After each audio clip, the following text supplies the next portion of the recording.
પુરુષોત્તમ પીપળિયાના નિવેદન બાદ દિવ્ય દરબારને લઈને ગરમાવો આવ્યો છે। રાજકોટ દિવ્ય દરબારના વિવાદ પર આયોજક મંગેશ દેસાઈનું નિવેદન સામે આવ્યું છે। વિજ્ઞાન જાથાના જયંત પંડ્યાના આક્ષેપોની સામે આયોજકની સ્પષ્ટતા। તેમણે કહ્યું છે કે દિવ્ય દરબારમાં અંધશ્રદ્ધા ફેલાવતું કોઈ કૃત્ય કર્યું જ નથી। આલોચના કરવાવાળા આલોચના કરે છે। ભૂત પ્રેતને ધૂણવાનું આમંત્રણ અમે નથી આપ્યું તેવું નિવેદન આયોજક દ્વારા કહેવામાં આવ્યું।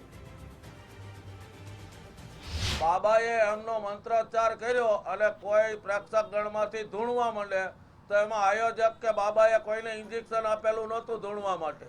અને આપ સૌ જાણો છો, આપની નિયંત્રણ મરણોત્તર વિધિ થતી હોય તો પિતૃ કાર્ય થતું હોય તો એમાં પિતૃ પણ ધૂણતા ધૂણતા આવે છે, તો એને કોઈ બોલાવતું નથી કે કોઈ કહેતું નથી, મંત્રોચ્ચારના આધારે આવે છે।